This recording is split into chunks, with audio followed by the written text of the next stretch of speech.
What's good, everyone? OJ here. Welcome back to another video. And guess what, man? I think it's been a little bit too much time in between the last time that I've spoke about Monolith Soft, Xenoblade Chronicles X, Xenoblade Chronicles, what the company is going to do for those who don't know, but most of you guys do. But for those who don't, I'm a huge Monolith Soft fan. I love the Xenoblade games, played and beat every single one of them. I cannot get enough of Xenoblade. I love the studio. Heck, I love the studio even going all the way back to when they were with Square Enix, when they did all the stuff there. They had like Xenogears and also Bandai Namco, Xenosaga, all of that. Baten Kaitos. I've been a big fan of Monolith Soft for a very long time. So we're going to discuss a few things in this video about Monolith Soft, what their 2021 is going to be. Now, in my last video, we talked about a few different things, but since then, this year, we've gotten a little bit of an update on the company. And I wanted to wait just a bit before I talked about it because I wanted to have more material to kind of get into and kind of feel what you guys are thinking before I talked about Monolith Soft for my first video of this year based on Monolith Soft, talk about what they're going to do. So I'm excited to get into this one. Now, let's first start off with what the president of the company said recently about the company's growth, future prospects, and the industry as a whole. We're going to talk about that, then what that means going forward for their new IP and what they're doing,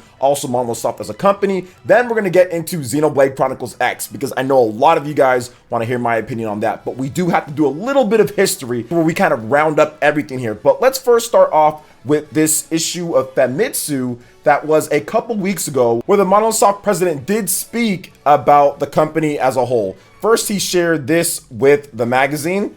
We aren't focusing our attention on increasing the amount of employees or offices we have. It's more that we're meeting the needs of our projects and the scope of what's requested of us. And we're still recruiting talent in order to reach our goals. So I hope anyone interested checks us out. But I also think we're going to feel the effects of the decreasing birth rate in Japan as we continue on. So even though there will be people with a variety of different circumstances, as long as we prepare for what's ahead, we can make it easier to join in on game development. Therefore, regardless whether the current situation with coronavirus calms down or not, I want us to keep maintaining a work from home environment. So I think that's very good that he has to say that. He wants to make sure that there is a safe and good environment for Monolith Soft employees. I mean, we've heard about what's been going on with other developers out there, CD Projekt Red, we heard about the crunch, also with Naughty Dog and all sorts of stuff. So to see that they want to have a good and safe environment to where they can have enough people to do what's required with them without having to work crazy hours and everything. Because this company, Monolith Soft, they're not just making Xenoblade, that's it, and new IPs. What they do is they help out with Nintendo's other games because they have an expertise when it comes to open-ended games, terrain, and things like that. The next Legend of Zelda game, Breath of the Wild 2, they're helping out with that. They helped out with Breath of the Wild. They helped out with Skyward Sword. I mean, they are a very integral and vital part to Nintendo to get other projects out. Heck, they even helped out with Animal Crossing. So Monolith Soft has to make sure that their employees can work good and efficiently from home and also be happy as well because, like you said, the decreasing birth rate is definitely going to cause some issues at some point, but as long as they instill strong values into the people that are coming up at this point, they can continue to have great work and great projects going forward. So I love that statement in terms of what he had to say. Now, he also continued with this, talk about future prospects in terms of what Monolith Soft is doing. Rather than be a company that's always on a roll, I want us to be a company that sustains itself. I want when our employees retire and look back on their career, they say, I'm sure glad I worked here. And I don't want the games industry to be something that's only for the wealthy or first world nations. I hope the barriers can be broken down and the accessibility to enjoy games spreads because video games bring smiles to people's faces. Very Nintendo-like statement there, but yeah, they're pretty much ingrained in what Nintendo does at this point. So Monolith Soft, 20 plus years old at this point, and I think that it's very fitting that he says this because if you're looking forward to what they are going to do in the future, we can talk about that. And I think that there's two key projects that I think that Monolith Soft has. Xenoblade Chronicles X. I think there's a port coming, which we'll talk about in just a bit because we have to go back and hear what they had to say before we discuss it some more. But Xenoblade Chronicles X, but also a new IP and then a new Xenoblade game. I think there's potentially up to 3 projects that Monolith Soft is working on. I think maybe distant future would be a brand new reboot Xenoblade, something like that in the future. I think the new IP is definitely closer than what some may seem. I think we could see that this year. And I also think that Xenoblade Chronicles X is something that we could see this year, or at least revealed this year, and maybe it comes out next year or something like that. I think that a Nintendo Switch Pro or something along the lines of that would be a great game to have around the time of when Xenoblade Chronicles X, if that does launch, and also a brand new IP from Monolith Soft, because their games not always the best running when it comes to Nintendo's hardware, but they're one of the best looking art-wise and open world games out there. So I do think going forward, that new IP, hopefully we see that this year. I think that that should be something that Nintendo and Monolith Soft need to get out to the fans. I'd be very, very hyped if they did show that off, because Monolith Soft is one of those developers that whenever they make something, people just wait and see what it's going to be, right? You're always excited for something Monolith Soft. Now, you might not actually like the end game when it comes to certain things. I know there's so many ranges of opinions on certain things when it comes to Monolith Soft, like how difficult their games can be to kind of get into. But I think that once you get into their titles, it's one of those things that I can't explain. It has like this euphoria to it when you play a Monolith Soft game that you just want to keep playing and playing and playing, and it's kind of like old school in a way. It's like therapeutic because they have an old school mindset in terms of what they pack into their game. They give you a great story, they give you great gameplay, but they also give you the little bells and whistles. They give you the little extra things, the side quests, all the stuff that you remember growing up with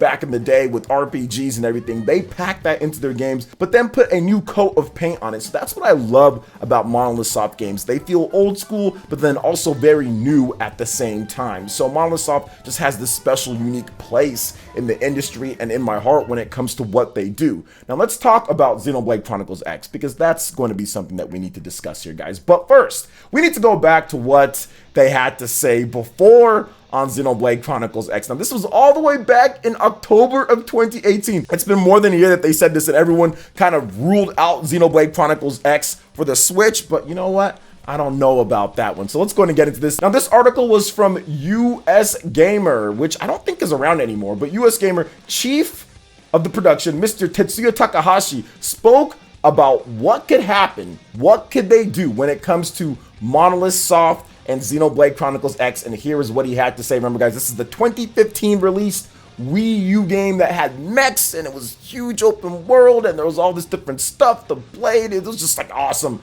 There was so much cool stuff in this game. So here's what he had to say. Personally speaking, I'd love to play the game on the Switch, but it would be really difficult to make it, Takahashi told US Gamer. When asked why it would be such a problem, he simply laughed and replied, money. It's a massive game. Recreating it would be really difficult. So the thing about this game is that it's one of the most unique Wii U games, if not the most unique and special Wii U game. I don't think there's a single other Wii U game on the platform that actually has like data installs to the level of this game. There's like multiple packs that you could install and kind of put it in there. It's very unique, and it's one of those games that people love it because it took the Wii U, a system that you thought couldn't do those huge, massive open world games because of some of the limitations with RAM or the CPU and everything, and said, no, we can do that. We can do it, and we can do it very well because the world is beautiful. It's lush, it's vast. There's so many cool things that are going about in that game, and there's so much content